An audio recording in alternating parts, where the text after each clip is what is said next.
The first Eugene Renaissance Fair, which later became the Oregon Country Fair, was held November 1st and 2nd, 1969.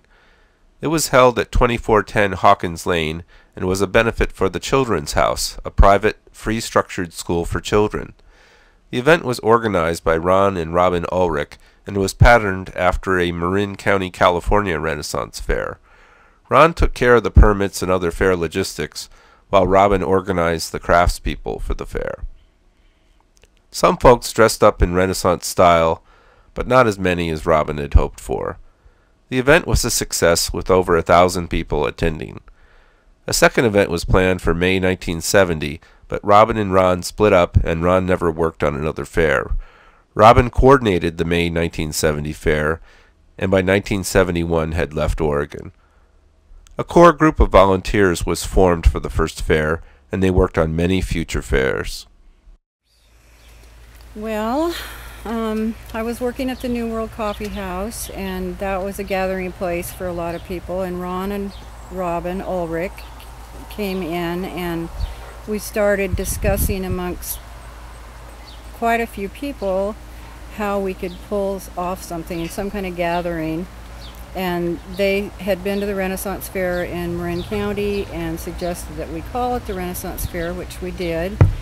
And there were quite a few people in that first group, which I have written down here, besides Ron and Robin, who actually had the first idea of the fair. It was a benefit for a children's daycare center, and that was the intention, was to further children. Anyway, Bill and Patty Block were there, Kathy Brenner, Del and Stephanie Pearl, Ron Saylor, Jim Beidel, John Wu, others that I can't remember. It was always kind of a fluctuating group of people. But anyway, we did the first fair on Hawkins Lane off of 18th Avenue, and let's see, what else do I want to say about that? I think we charged 25 cents admission, and there were all kinds of things for the kids to do. We did food. I can't remember what the music scene was, but I'm sure that there was a lot of music that first fair. And what else do I want to say about that first fair? Not much else, only we had a great time, and we were amazed at the community kind of that was flowing around, and it was so political then, and everybody was so excited and thought that we could do something great and we could have this new society that would be peaceful, and so that was kind of our intention. Plus we all like to party and so it was just a lot of fun. And Ron and Robin were involved in that fair, and then I believe that was the only fair that they were involved in. I think that they stepped aside then. I'm not really sure what happened. And Ron, I always felt badly that Ron wasn't recognized as much as he should have been. Over the years, it was as though he was just kind of disposed of, and I always felt badly about that. And then he passed away a couple years ago, so that's something for everyone to remember, that he was really the first person. Yes, well, there were two fairs at the Crow property, and we did one in the spring and one in the fall. Isn't that how that happened?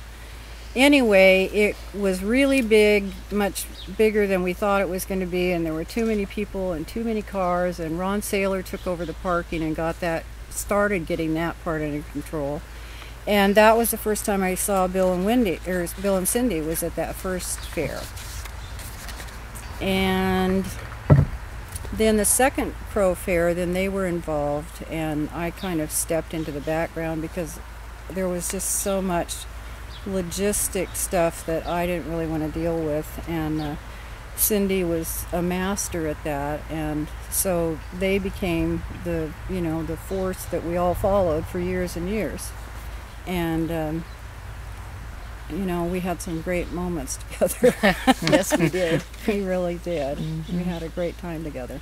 So then, after that, the neighbors and the Crow people were all upset, and so it was obvious we couldn't have another fair there because it was just too big. So then I had some friends, Dennis and Nan Nelson, who lived in Trotter's house at the Veneta site. And somehow they got permission from Mr. Trotter to have the fair there. And I'm sure Cindy and Bill were involved too. And so that's how that came to being. And on the first time that we went out there, Bill and Cindy and Peter Jameson and I went out and we walked off the figure 8. And Peter Jameson videoed that day.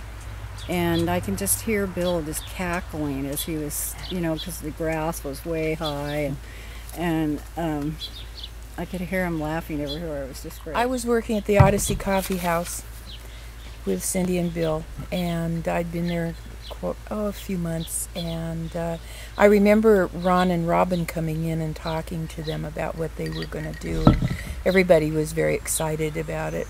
And that year we went to the fair as just fairgoers to Hawkins Heights. And I remember that as a really beautiful November day, and it was a great deal of fun. We were only I think there were only 50 booths, something like that. There weren't very many. It was very tiny. It was a lot of fun. And my participation in the next couple of fairs, I didn't do too much out at Crow Road. I think I think one year in the spring I was a blanket person. Someone I would have thrown out a few years later. And immediately, where is your license? And then the years at Veneta,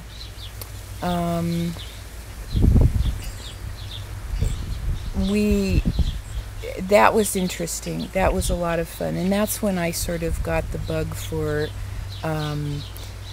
being on the staff, because the setup was the part that was interesting. Making it happen was interesting. Figuring out where to put what was interesting. All of that stuff.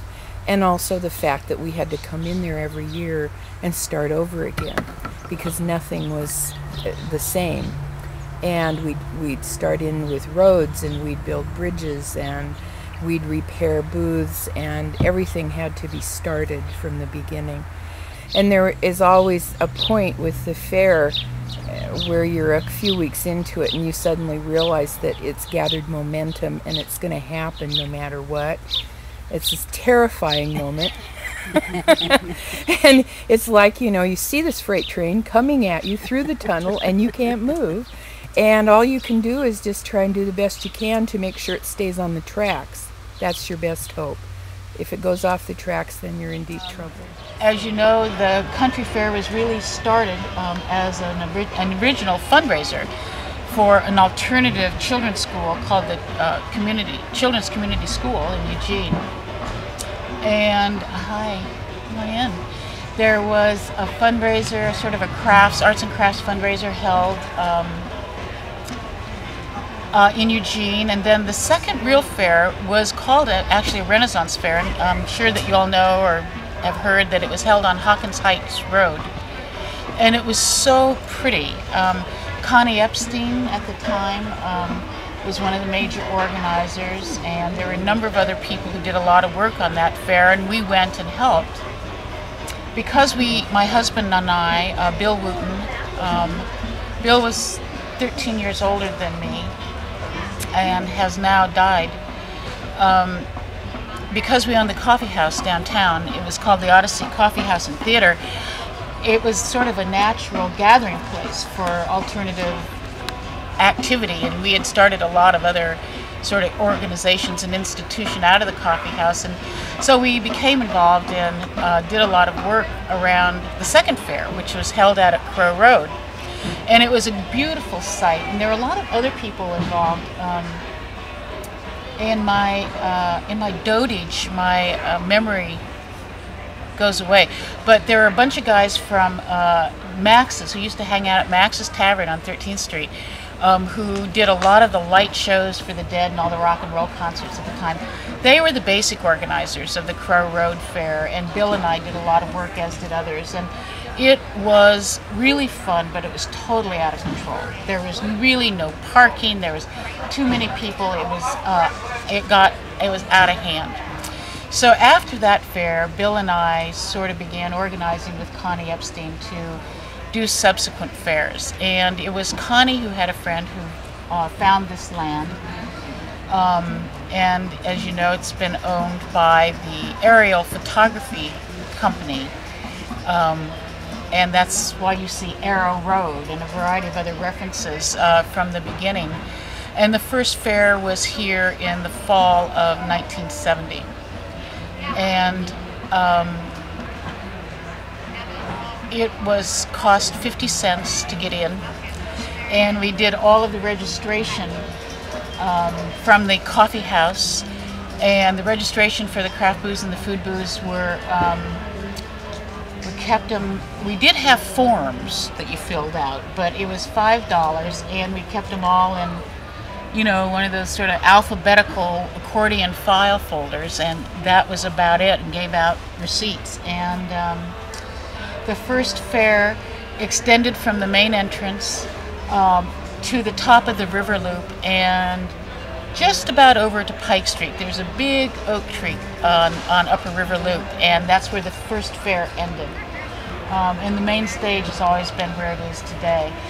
When you go into the fair, you see the Odyssey information booth.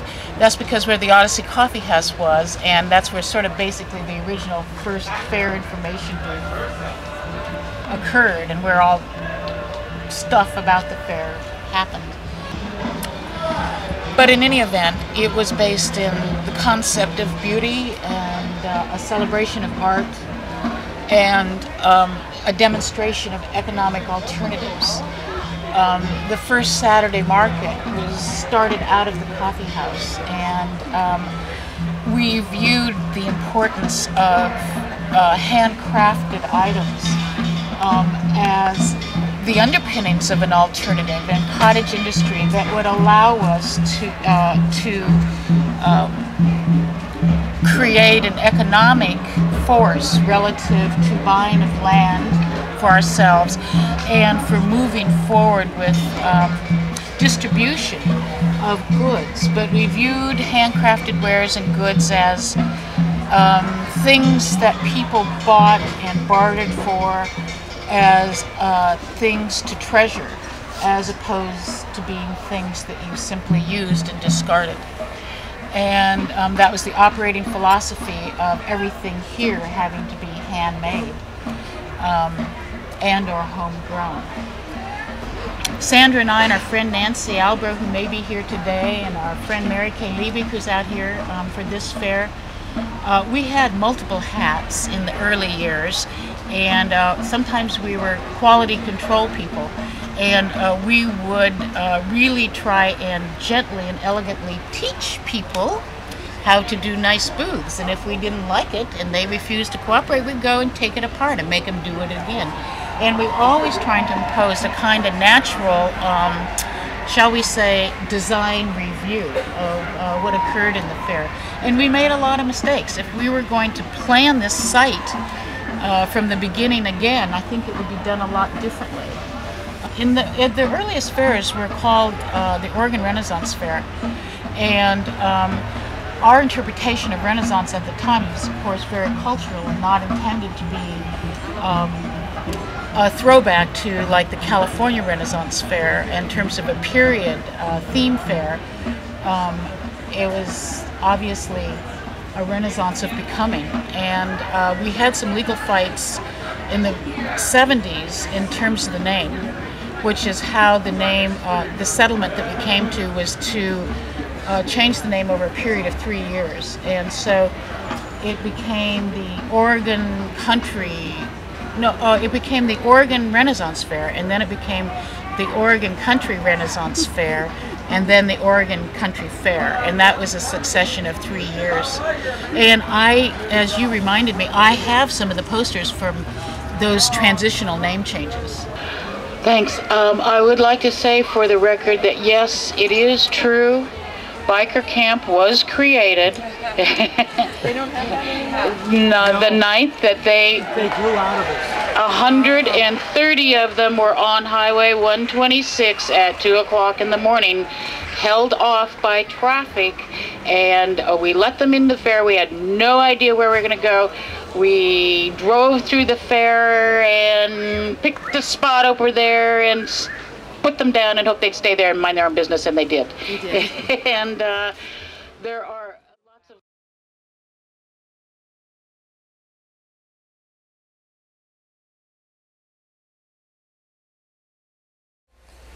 Well, Sandra Bauer, and many years ago, I had one of the first hip stores and boutiques in Eugene, probably the first that sold handcrafted goods. It was called J.P. Tootle Clam and Feather Company. And so we sold a lot of alternative and counterculture things in there. I think I wasn't even 21 at the time. I was underage. And during the course of doing that, I met Cynthia and Bill Wooten, and they were just getting their coffee house going, which was the Odyssey Coffee House. And so we were all kind of the nucleus of a very small and counterculture. You know, it was there was just people were just starting to make handcrafted goods and cottage industry, and sort of it was part of the 60s, you know, to drop out, and before that it was the corporate culture of the 50s, and people were examining that, and the war in Vietnam was a real was something that made people think about things, and it was just a very exciting, interesting, vibrant time. I had started going to the University of Oregon and dropped out of that at some point to do the store that I did. And we were all very idealistic in the, marching for the grape stripe workers and examining our lives. And I think Bill Wooten was sort of the poet of our time then. He was the one who was actually able to put it into words for us all. But we were all very active in making a better life that fit people. So during that, there was no place to sell things. You know, there were very few marketplaces for merchandise. You know, we had my store, and there were, other people started a Saturday market, and then, I maintain that the beginnings of the fair, the original fair, was in the Sacred Heart Hospital parking lot. And it was the same group of people who organized that fair there that moved it, to the other locations, and eventually here. And so I think we were all involved in lots of stuff around that period of time. And I became really good friends with Cynthia and Bill. And so they had taken on the major organizing and theorizing for the fair, and it was through my friendship with them that I really became involved in the actual nuts and bolts of the fair and working on it, and just fell in love with the fair and the ideals behind it and the community that it established. It was very special, and it's still very special. And it was people were pretty idealistic. We thought we could do anything, and we basically did just about anything. And so yeah, they did a lot, and there was a group of us who, when Cynthia and Bill retired, well, when they divorced, basically, Bill, kind of in the divorce, Bill decided the fair was his and didn't want Cynthia to work on it. It was a very traumatic time for us all. We all got divorced that year. It was horrible. What year was that? It was about 72, I think. Maybe 74, but I don't remember. Somewhere in the mid-70s. And by that time, a bunch of us had moved out to Main Camp. I loved it out here. I loved being at Main Camp, and I had been at Main Camp for, I was one of the first ones after Connie to move out here because I just, I loved being, in the nature part of it and camping out here for a month. And then Ron Chase, do you have his name down there? Mm-hmm. Yeah, and Michael Kilgallen and Terry Patrick. When they got divorced, Bill was not an organizer. He was not a nuts and bolts guy. He was a big picture guy, and he couldn't run the fair. And so that other group of us took over the management of it at that point. And Cynthia would come out, and she would come out and still be involved, but it was difficult. It was very difficult there for a few years, and making it run. I think that the fair got stronger, in some ways, and there were a lot more people took a real interest in it, and it's just part of the evolution. My name is Mary Kay Liebig, and my fair years primarily were 1970 to 1982. Those were early years, and there were some changes with regard to whose vision the fair was, who owned the fair, and sort of the passage of that to what I refer to as some loyal lieutenants from Cynthia and Bill Wooten, whose initial idea this was. They provided the impetus and the philosophy and the structure, the idea, really, for the fair, and also for other related organizations. Early on, the Odyssey Coffee House, the Lane County Free School, Whitebird Switchboard, other grassroots community-based organizations had their origins all in this time frame and in this particular corner of 7th and Willamette in Eugene in the early 1970s. I believe I was the first fair secretary and had a little office in the Odyssey Coffee House in a closet under the stairwell. And from that point then began kind of my tenure as organizational person. We had the visionary Cynthia, we had the philosopher Bill, and then we had a crew of about 7 or 8 of us who actually did the nuts and bolts of coming out here and setting up the fair site and receiving the vendors, the craftspeople as they came through, settling early disputes. I think we lined out the figure 8 with string and had some numbered tags. It was very primitive. We started out by leasing the property for, I think it was 6 weeks every summer, and so would come in at the beginning of our leased time period. And I remember being the first one here, met up with the phone man who installed the first fair telephone on site and did so on a tree. And then later that day, my camping mates arrived with tents and kitchen utensils and a cook and water and other things that would allow us to stay here and prep the site for the actual fair itself. I lived for several years out here at Main Camp with about those same 7 people as we moved the fair from kind of the ownership of Bill and Cynthia to more a group ownership concept. Ownership is a strong word and probably in conflict with the philosophy of the fair, and yet what I mean by that is that we actually took it on and made it happen in a physical, very physical way. Kind of a group responsibility. Absolutely, absolutely. We had about an equal balance of men and women, and I remember the first construction guy was called out here when he had been told that Bill Wooten was building our first bridge out of 2x4s, and we didn't think any cars would actually be able to cross the bridge. So it was primitive, and we were unskilled, and we really didn't have a plan. And so the fair has always, in my mind, had that element of an event that happens in spite of any planning or controls we may think we have.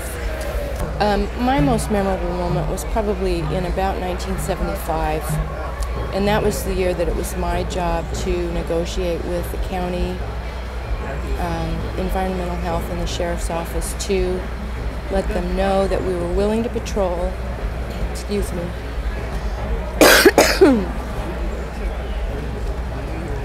and that we had a desire to clean up the fair. So we were in the midst of our last minute preparations. It was Thursday, the day before the fair, when Lieutenant Brieger and Mr. Stoner from the health department came out to do their final inspection to make sure that they would issue the outdoor assembly permit. Nancy Albro and I were up on the old road putting up the entry sign when the sheriff drove up with the health department guy. And so I said to Nancy, take your car down, send a runner around the figure 8, and tell everybody to put their clothes on and to smoke no pot, that we're coming through for the final inspection and that we need to, you know, put on a decent face. So it was very hot that day, and I walked around with both of these men, and it was a beautiful thing. There was no pot anywhere. Everyone had their clothes on. They were busy doing last-minute preparation things. And when we'd finished the tour, we came back to main camp where I lived. Our cook was in the process of moving all the kitchen stuff into a food booth for the weekend. And I was getting them glasses of ice water when I heard Lieutenant Brieger behind me say, Mary Kay, do you think you could put the herbs here up on the shelf? And on our kitchen table, this was the only thing in the entire kitchen, there was a bowl of pot with some zigzag papers laying right on the top. So I was embarrassed, needless to say, and they issued the permit. I later heard that Lieutenant Brieger thought that was one of the funniest things he had ever seen, but he did have the good grace not to laugh in my face. Anyway, it was at that point I recognized that the fair had a life of its own, and those of us who were trying to manage or control the event needed either to relax or go away. I went away. So that's pretty much that was a pivotal moment for me in my fair history. Yep, it was. Hi, my name's Reese Prouty. My real name is Sharice Prouty, but not too many people knew that back then. Currently I work at the Country Fair as coordinator for Fair Central, which is our emergency management, emergency service coordination position for all the crews. But back when I was younger, let's see, I got out of high school and the first place I hit in Eugene was the Country Fair, and it was on Hawkins Heights. And I thought I'd died and gone to Nirvana, and I wanted to be a part of that. And so I strolled around there until it closed down, and then helped people load up. And so when I heard they were doing the next one, I went I went to Crystal Ship Record Shop, and I bought a whole bunch of those Indian tapestries, those bedspread things, and I made a whole bunch of tunics. And went to the Country Fair, spread my blanket out, and traded for every hash pipe somebody had to trade for. And at some point, on the second day I was there, Cindy Wooten came by and asked if I'd paid my fee. And I looked at her blankly and said, "What fee?" And she said, "Oh, well, you're illegal." And so hence that's how I found Cindy, and she found me. And she said, "Well, it's too late now, but next one, can you sew for us?" And at the time, I'd started a little business with my best friend Molly, and we had started sewing some things up and doing Saturday markets from time to time. So Cindy gave us the job of sewing the banners for the fair out at, because they were going to be moving. Where I was illegally vending was at the Crow Road site. And So, and then we were moving. The years all are one big blur, so I can't tell you which years they were. But the first one out of Veneta, that's where she wanted all these banners sewed. And I and Molly had a booth. And our booth actually was up where, it was half of where Ray Sewell's old booth was, up at the top of the loop, up at Upper River Loop, which is now called the library. I took on another job as doing Upper River Loop info. And wish I could remember the year. I'm sure somebody in your notes will remember it. But I remember Stevie Cohen and I ran Upper River info. I then moved to Portland, and I ended up being voted in as head of security while I was in how do you say that? Abstentia? Ron Chase called me and told me that I had been voted in. I was like, you're crazy, because the Hodads had been running it. And so I did security with Gail Houlihan for a couple of years, and then Fred Silvestri and Joseph Chess, they were doing Watergate at the time, and I pulled them in to help me out because it was sort of me against the Hodads, or Main Camp against the Hodads, and there was sort of a rivalry there, so I felt I needed some support, and Joseph and Freddie certainly were that. My first fair was 1972. I was working for Bring Recycling at the time, and Bring was part of the garbage crew at the country fair, and so my first fair was as a member of the garbage crew. And I did that for a year. The following year I co-coordinated it, and then I was the garbage coordinator, recycling these days, but it was still garbage back then. Then I did that for a couple of years before I moved to Main Camp. And I moved to Main Camp in, some mid-75, 76 or something like that, and right about that time we needed to incorporate as a non-profit, and nobody was particularly skilled enough to do the accounting part of it, so I did that, and Jill did all of the legal part, and we incorporated as a non-profit somewhere. I don't remember the exact year, 76, 77, somewhere in there. And I became a member of the board of directors sometime around then, and was the treasurer from 76 or 77 through 1982. Yeah, so sometime in there, I negotiated the lease every year with the people who own the land, which was was a pension trust for Western AeroCorp. And they were getting older. They decided that they were going to sell the land and gave us first choice of purchasing it because it was worth more to us than it would have been to anybody else. And they wanted $100,000 down. I think the whole purchase price was something like $250,000. And at that point, the fair didn't have any money at all. We, at the end of each year, would have enough money for startup for the following year, and that was pretty much it. So a group of us met, and we decided that we would try and raise the money to purchase the land from the fair family itself. And for the next 3 years, pretty much all of the economic resources of the fair were directed in that way. We didn't give away any money. We tightened up all of the cash receipts so that we would have more money left over at the end of the fair. And we began what we call charter memberships. And they could either be purchased by individuals or booths. The law at the time didn't allow anybody to get any personal benefit from them, so really all they got was a certificate and an informal promise that their booths would be theirs in perpetuity as long as they met the standards of the fair in terms of crafts and so forth.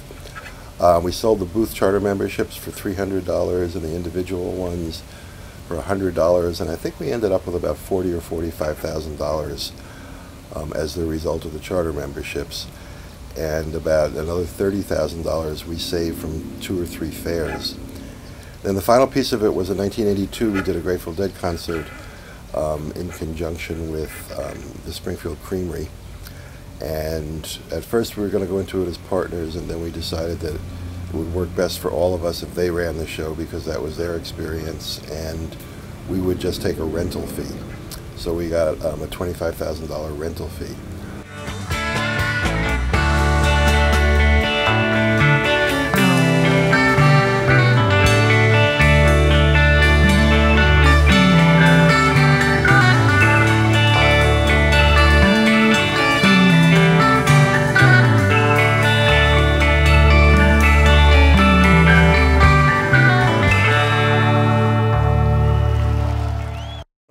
that time also, the county commission had received a lot of complaints from Veneta and Elmira residents about the fair for traffic and people wandering all over their land and so forth. And Commissioner Weinstein had kind of led an effort to pass a public assembly ordinance that really only applied to the fair. And when Jill, as our legal counsel, went and complained about that at the commissioners' meeting, Commissioner Weinstein said something to the effect that he didn't give a damn about our civil rights, he wanted to shut it down. And Jill smiled, and we filed a lawsuit very soon after that, based on discrimination against us as an organization. And the county eventually settled that lawsuit. And the $25,000 settlement we got there also was one of the key pieces in putting the down payment on the land. At the point we put the down payment on the land, we were more or less betting on the come, as a gambler would say, in that we didn't have any guarantee that we could make the yearly payments, the subsequent payments. You know, a rain year would have ended it. And in fact, the very next year wasn't a rain year. In 1983, it poured all the way up through Thursday night. And I had resigned from my position at the end of 1982, but Robert Despain was the president at that point. And he called me out there in 1983. Coincidentally, we were working in the same place, so that wasn't too hard. And we didn't distribute food. We did a number of things that we felt we needed to do to make sure that the fair made it economically and was able to make the land payment. And fortunately, the fair has always been fortunate in this sense. The rain stopped Friday morning, and it never rained again. And it left us with a humongous mud mess to clean up, but at least it was manageable.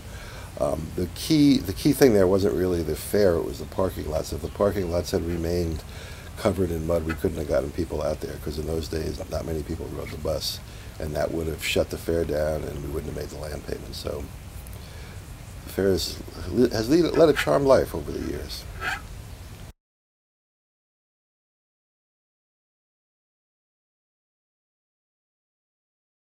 You know, she was a lot of fun to be with. If she's not the smartest person I ever met, she's right up there. And she was very small physically, so in the legal dealings I saw her involved in, which were mostly with males, she was always underestimated, and she pretty much ate them for lunch every single time. I can remember negotiating for the land, and the owner had a lawyer with him for the negotiations, and this was some arrogant and cocky kid straight out of law school. He took one look at Jill and thought he would walk right over, and 3/4 of the way through the negotiations, the guy fired him because Jill pretty much ate his lunch.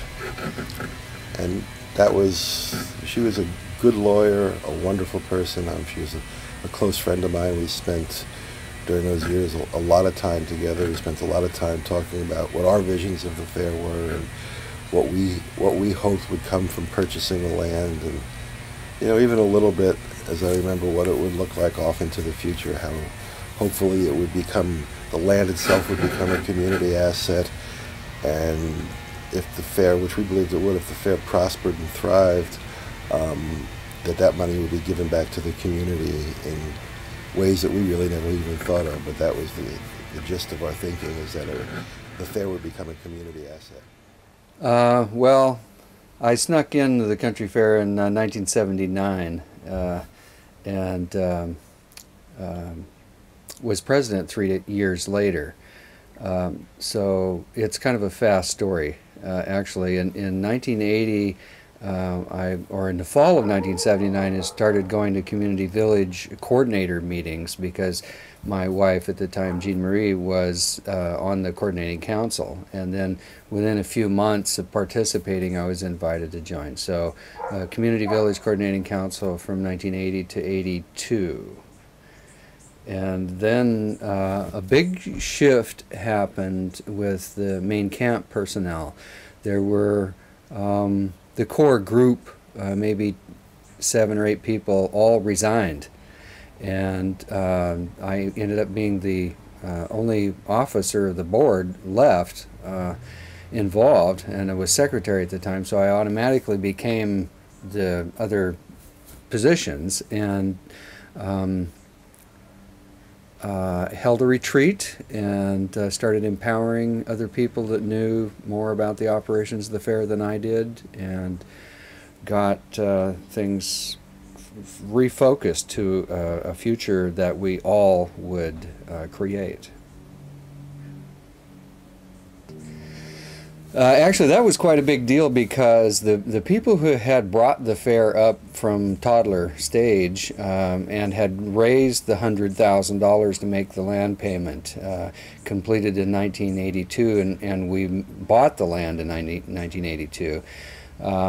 They were really dedicated, really hard-working folks, and they ran things in their own way, which was not as it is these days. So when they all left after the Grateful Dead concert in 1982, is when they resigned, there wasn't anybody left from the old guard. Sandra Bauer did return and help us the following year, and since then she's been involved. But she stood back and watched and let us recreate the type of communication system and the organization that we were going to use. And another thing that has dramatically affected the way things ran in the country fair in 1983, which was my first year as general manager, was that there was 2 weeks of rain prior to the fair happening, and it became necessary to make some, what would you call, emergency decisions. And so as the fair time was approaching and there was more and more and more mud on the trail and people were bringing their thing, we wouldn't let them drive in, so it got messier and messier as they were walking in with all of the pottery and the clothes and their booth materials and their camping equipment, all of that. By Thursday night, and it was still raining, we decided they were here, we were going to go for it. And on Friday morning, at 5 o'clock in the morning, I was up on a picnic table like this one in main camp, and there were about 30 people or so that I'd asked to get up and start this thing. And I laid out a plan to how we were going to clean the fair up. And we were going to scrape the mud off the path with our shovels, buckets, sticks, our hands, everything and anything to get the mud off of the path. And I sent Craig Patterson out to find hay and gave him some names from local farmers, and we did. We went out onto the path, and the booth people joined in immediately. There must have been 1,000 muddy people cleaning up the paths, and there was, I don't know, lots of mud, 50 yards of mud pushed off the trails, and it was just piled there temporarily. And Craig came back with the hay, and people were kicking it out and spreading it out on the path. And so by the time we got to the upper end, up the Upper River Loop, with raking off the mud and spreading out the hay, it was 11 o'clock and the gates opened down below. And there was a lot of happy people because it was fresh and it smelled great up until about Sunday, when it started smelling like silage. But what I was getting to was that because we had such a community experiencing saving the fair together that year, and it's still talked about, we just couldn't chase people out on Sunday night, which was the typical and traditional thing to do. Before we owned the land, you were gone on Sunday night, and the staff left on Monday, and maybe half a dozen people cleaned up for a week, and they were gone. Well, this was the first year that we actually owned the land for the fair event, and we'd had a catastrophe narrowly averted, and we decided to allow people to stay overnight and take their time getting out, and that became the tradition. So there was a change in the way that we lived on the land for that short period of time, and the way that we stewarded the land began then. So much nurturing and caring started right there in 1982. I think the following year we wrote the Code of Conduct, which encompassed how we treated ourselves and each other and the land. And things have grown since then from those foundations. Let's see. In 85, we were being threatened by the Oregon Department of Transportation wanting to put a highway right through the country fair, and we beat them. The issues were about archaeology, and they had discovered some cultural finds on the original right-of-way. They wanted to change all of that, and they wanted to move north. Well, we basically showed them that the Indians didn't just live along the right-of-way, that they were all over the place, and we found artifacts in the Long Tom by traipsing around in the bottom of the mud in the Long Tom, and forced them to dig up the very evidence would defeat them. So there were public hearings in which we threw up obstacles that they would have to overcome, legal obstacles. There was archaeology that was now again in their way. And then ultimately, with a big meeting in Salem in front of the Attorney General's office and the Oregon Department of Transportation and Oregon Historical Preservation Society and Lane County and LCOG and us, we once again cut them off at the knees by demonstrating that they had not followed their legal obligations. They hadn't filed with the National Historical Preservation Society. So we beat them, we chased them back. Well, there's one security story that's kind of become legend. There's a couple, but this one most people have heard about. It was maybe 91 or 92, and it was Thursday night before the fair. And I think it started out with this young kid, about 20 or so, shaved head, pretty wild, and apparently induced. He started a fight or an argument with one of our security people, and I heard that he tried to light fire to the guy's beard. And then he escaped from that and jumped into a vehicle, a pickup, that was not his, and started driving around the parking lots at 50 miles an hour. And you know, country fair at Thursday night, people are not accustomed to that happening. So he was actually trying to run people down and driving down the aisles and Miss Piggy. And we were reluctant to actually chase him, but what we did was we got vehicles on either side of him so that when he got to the end of a row, he had to go someplace, and he went right into the trees, and he jumped out of the pickup. And pretty sure, you have to ask Palmer to corroborate on this, but I think it was Parker that was the first guy to get to him. He jumped on him, took away the keys, and then other people started coming in. I was I was on the backup management squad, and I had called the sheriffs and was waiting for a sheriff to come onto property, so I was going to take him down to that point in the property. So when we arrived, it was Earl McMillan was sheriff. He's a large, red-headed guy, very short, cropped hair. You would probably call him correctly a redneck. And so he arrived on the scene, and Palmer and that group of people stood this kid up, and the sheriff walked over and handcuffed him, and the kid started yelling obscenities and you better kill me now because I'm gonna come back and kill you later and stuff like that. And it was just really off the wall. And then he said, the hippie dream is dead. And Earl McMullen said, the hippie dream is not dead. I believe in that dream. Now don't you tell me that.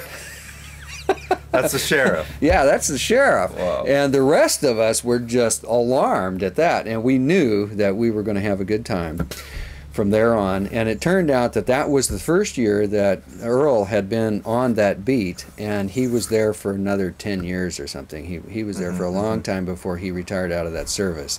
And he was fabulous to work with. We accomplished a lot. Hi, I'm Sally Edmonds, and I started with the Country Fair in 1979 in the community village in the appropriate technology booth. And I spent a couple of years there, and then Sandra Bauer, who was one of the primary organizers at the time, contacted me and asked me if I wanted to start an energy section of the fair. So a couple of years later, I started what is now known as Energy Park. And then a couple of years after that, Sandra came back and said, would you please come and take over my job in main camp? So I did that and started to organize all of the land uses inside the fair at that time. And then that's when I met Robert Despain, and he became the manager in the early 80s, and he asked me if I would be willing to serve on his OHM team, which was the management team at the time. And so I agreed to do that, and then a couple of years later, Douglas Parker became the manager, and I served on his management team as well. I was doing all of this while living in Hawaii, and so one night I got a phone call, and someone said that Douglas had resigned, and they asked me if I would want to come back and manage the fair. So I thought about it a little bit, and I love the fair, so I decided to do that. So I moved back to Eugene and became the last volunteer manager for the country fair. And so I served in 1986 and 87 in that capacity. So I was the volunteer general manager in 1986 and 87, and times were a lot tougher in those days. We had 20,000 fewer people coming through the gate than we do today. We didn't have much money, so we relied entirely on volunteers plus donations of anything we could get. But our needs were simpler back then too. We only had one person working in the main camp kitchen, and our water supply was on the back of a pickup truck. But some of the things that you see today that were implemented at that time were the underground water system. We ran electricity to the warehouse at that time. It was very, very controversial. The check-in booth moved from main camp out to Maui, where it is today. We set up the security patrol crew, and we also started the Spring Fling. That was something that we all wanted to do. We wanted to throw a spring party and to get people excited about the fair, but we couldn't afford the band, so we decided to raffle off whatever we could. And so we were raffling off candlelight dinner for two in main camp, and old T-shirts and booth cleaning and that sort of thing to raise the money, and we did. And so we still got the Spring Fling, and the raffle still lives today. So after 2 years of managing the fair, it was time for me to move on. So I encouraged the board to actually hire a caretaker and a manager, and then I moved back to Hawaii. And soon thereafter, the board hired Arna Shaw, and so I got a phone call for her, and she said, would you come and serve on my management team? And so I helped her during her days as the manager, and then years later Leslie Scott called me when she was hired, and I had known Leslie back from my Energy Park days, and so I've been assisting her as well.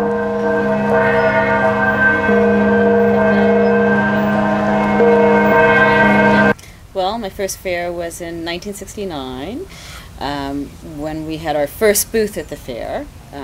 We started the booth with a commune that I lived with, and we all had a booth, and it was a food booth. We made veggie burgers our first year at the fair, and it was a fall fair, and it was very cold. And what I really remember is it was raining, and we slept under flatbed trucks because nobody had tents, and nobody wanted to make the veggie burgers because the patties were so cold to have to form in the rain. We all fought about having to make the veggie burgers. And that was the first fair. And the first few fairs, we had food booths. But then I started selling my weaving at the fair, and that's what I've been doing at the fair ever since. And I've pretty much always had a crafts booth at the fair, except for the 3 years that I was the manager at the fair, and I've taken a few other years off here and there in those 33 years or whatever it is.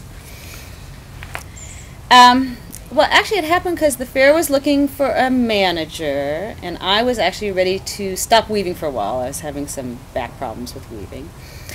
And Ron had been very involved with the fair, and I had actually always been kind of around Main Camp and involved in how the fair ran. And I had been involved in lots of fairs. I mean, I had been going to fairs my whole sort of adult life as an artist. And so I just decided to apply for the job and got it. I wasn't really expecting to get it, I don't think. And so it was sort of a surprise when I got it. But I felt like a pretty natural fit when I got it. I mean, right before I became honest, when the big attendance push started happening, it was those. Sally had been manager right before me. Is when her year as the fair started, the attendance started hitting like 30,000. So it started getting really crowded. The erosion along the river was getting really bad. Booths were falling in. It was time to do something about the crowding and what was happening to these booths. So we started the Left Bank project when I was manager and developed the first phase of the Left Bank. And that was a really huge project for the fair. It was the biggest relocation project at that point to move. I don't know, we moved like 30 booths or something in 1 year. And developed that whole new area. So that was a really big project. The thing I'm proudest of at the fair is the teen crew, which actually I think was Ron's suggestion to do something with the teens and get them more involved. And so when he sort of just suggested it, I thought that was a great idea. So I kind of went running with that and did that very quickly 1 year. I mean, it was just sort of an idea in the spring, and it was established that summer. And to me, that was the best thing I did at the fair. I was manager from 89 to 91. 91 at the fair was a very divisive year for the fair. There was a lot of contention and upheaval. My contract was not renewed. The board of directors was recalled by the membership. And I guess it was just sort of time for a sort of clean sweep through the fair, you know, in terms of their leadership. And I went back to being an artist at the fair and having my booth. Okay, so I'm Leslie Scott, and I first came to the fair, and I'm still trying to figure it out. It was 82 or 83. I was in Community Village. I was there in the politics booth I was the volunteer coordinator for the Council for Human Rights in Latin America. And so we were doing a piece on human rights, the International Human Rights Declaration. And I was studying to be a midwife at the time, and I started spending time in the midwife booth at the fair. There was a school called Birthsong in Eugene where I was an apprentice midwife, and so I was in the midwife booth for quite a few years, and I wound up going back to school and reconnecting with midwives during the summer at the fair. Then I graduated. I got my master's degree at the U of O in International Studies and Peace Studies in 1991, in the summer of 91. So I graduated in 91 in the early fall, and kind of was trying to figure out what to do, and that ad appeared, I think it was in December of 91, for the general manager job of the Oregon Country Fair, and all these people started calling me up and saying, you should do this, because my focus in both my volunteer work and in graduate school, and my job during graduate school had been to do a lot of community organizing, and also a lot of peacemaking. And so people, collaboration really, and community building. And people said, oh, you should apply for this job. And I did, and I got it. So that was in February of 92, and I've been the GM ever since. So this will be this was my 12th fair as general manager this past year. Well, when I first came, the prelude to all that was that there were people camped out over the weekend in the fair's parking lots there was no control, if you will, or monitoring even of activity and folks, and no services, anything for people in the parking lot. So people would show up, and it wasn't as though they couldn't pay admission and come inside. They didn't want to. It was just sort of the traveling show that went along with the fair, and their thing was to camp out in the parking lots and blanket vend. And it was causing a lot of problems, and it was causing a huge number of problems in the neighborhood, because people were coming and going, and there was just, it wasn't safe out there. And so the first thing that happened, my first huge political scene at the fair, was the brouhaha over wristbands, going to the wristband system in 1993.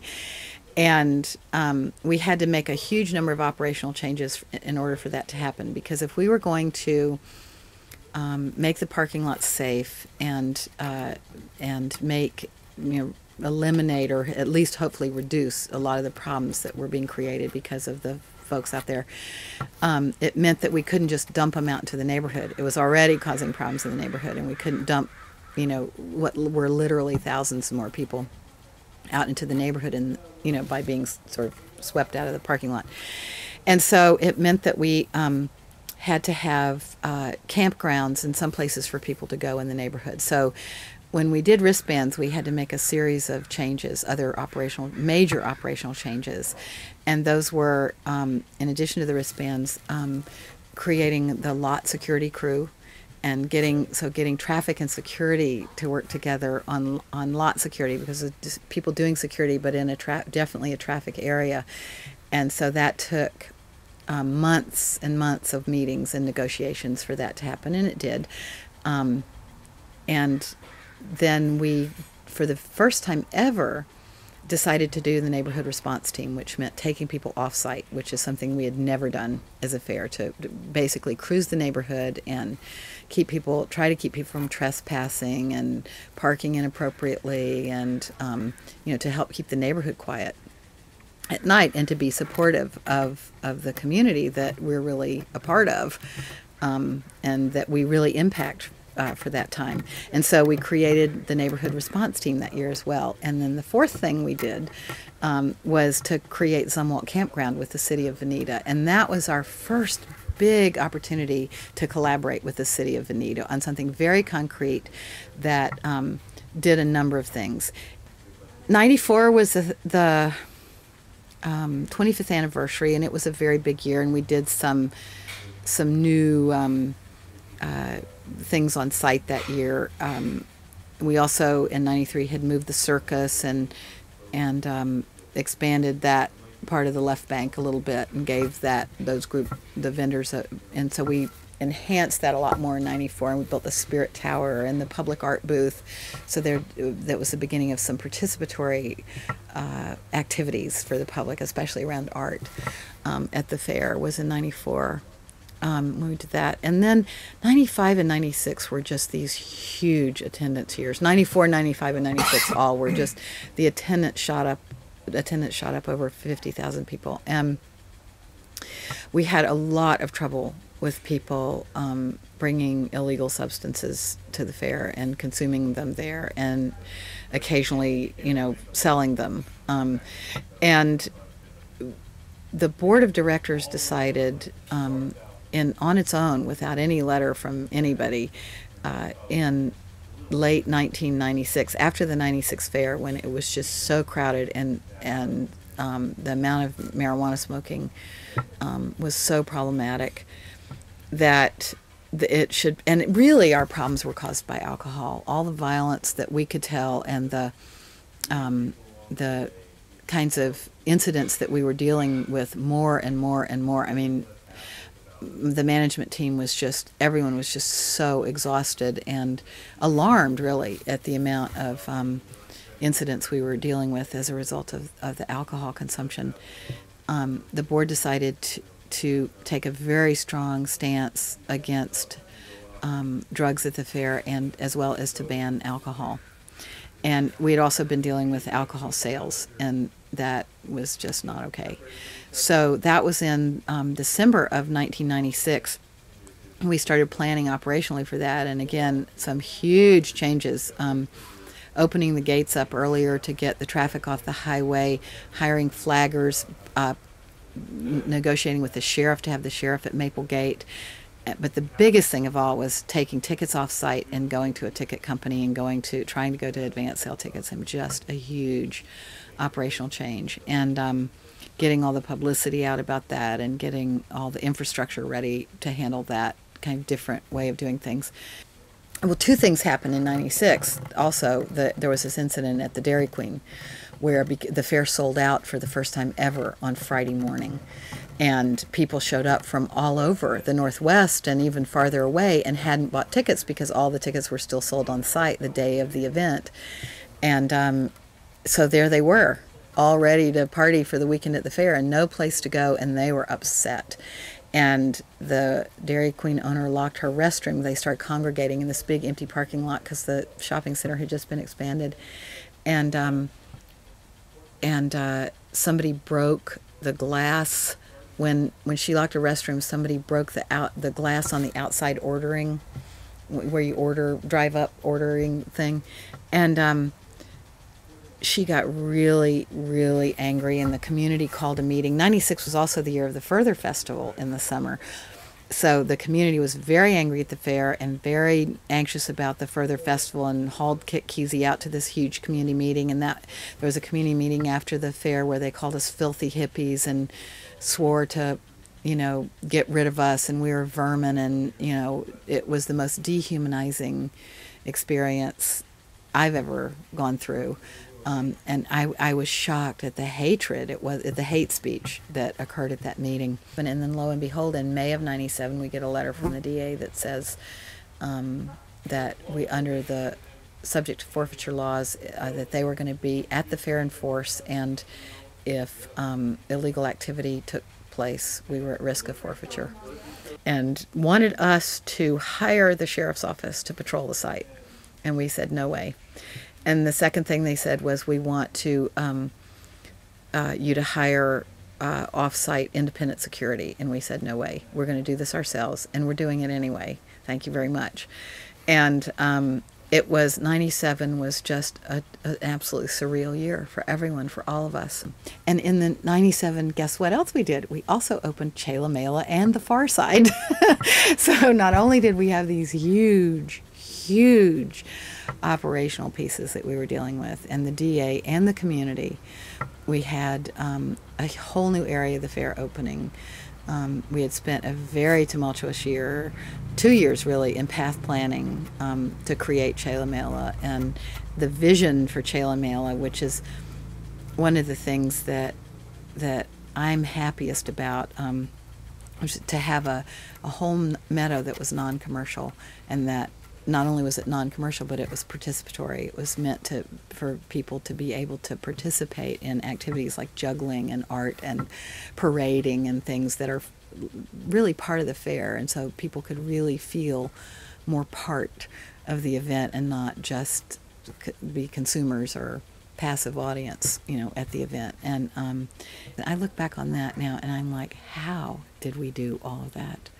I mean, how did we possibly do that? And what it makes me know is that the fair can just do anything it puts its mind to. So, like the discussion you overheard about the vision for being a truly green festival seems like a piece of cake, The big changes since then for me at the fair have just been, always honing and refining those huge operational changes, because we learn new things every year, both during the open space evaluation and from the feedback and just, what people tell us. My name is Norma Sachs. I'm the administrative assistant at the Oregon Country Fair. And I first heard of the fair in 1976. I moved to Eugene in September of '76.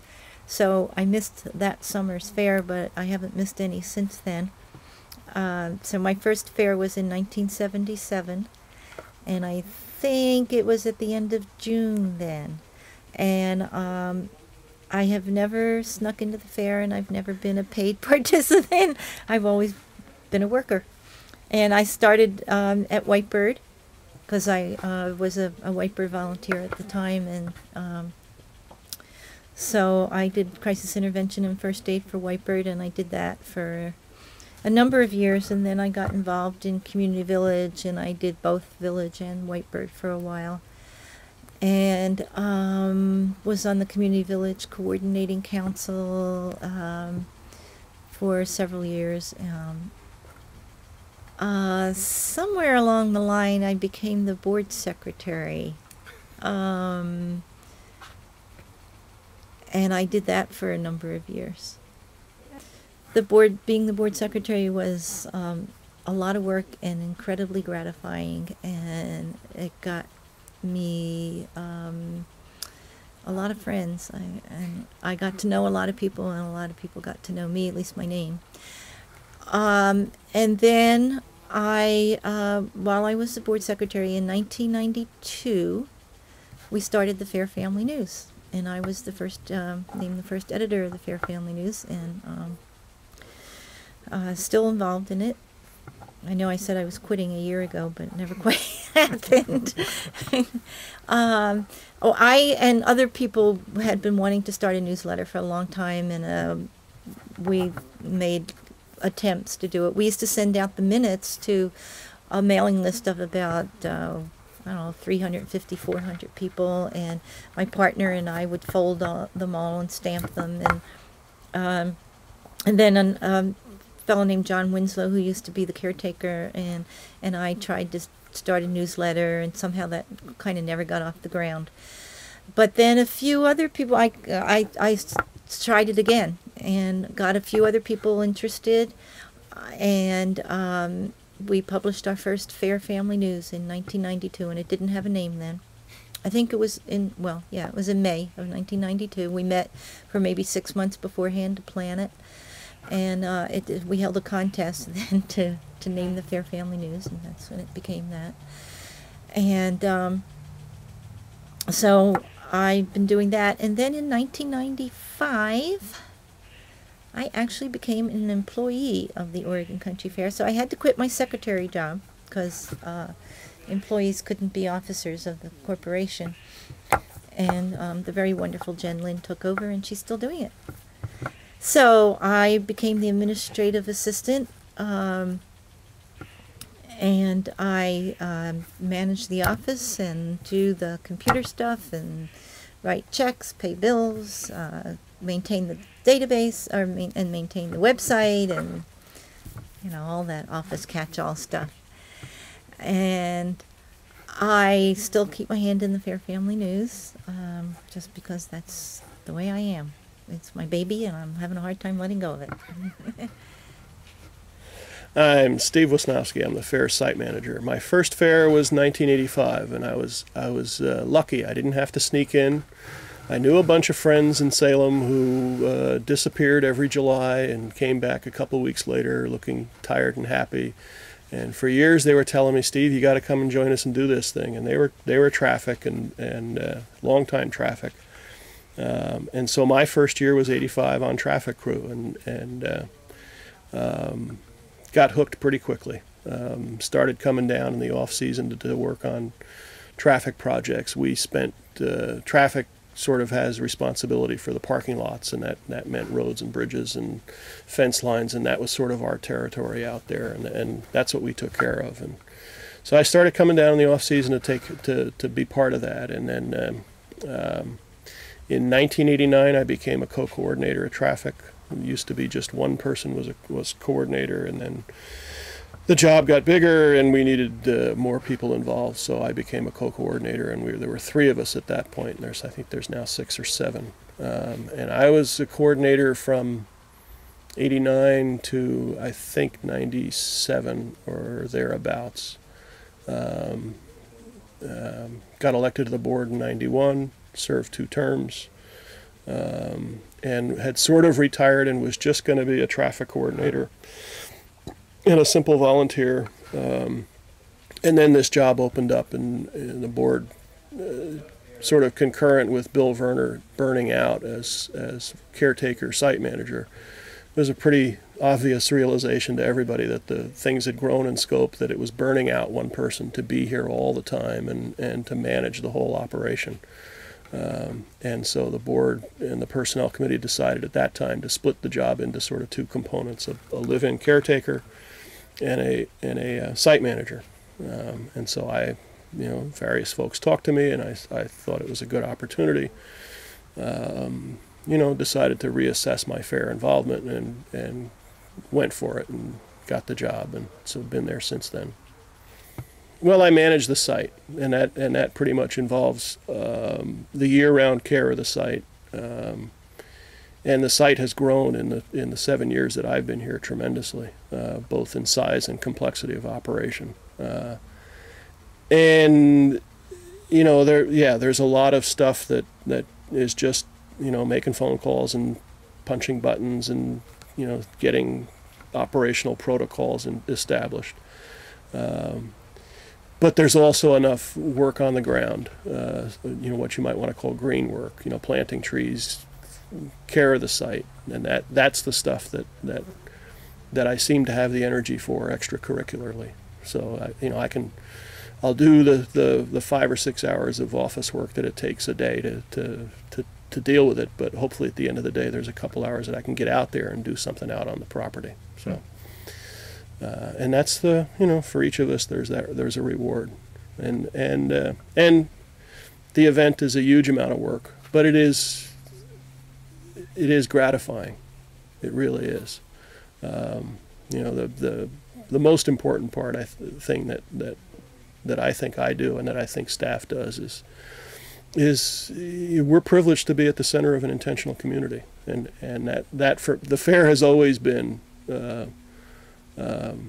For all of my feeling about the land, the fair is a political organization. It's an intentional community.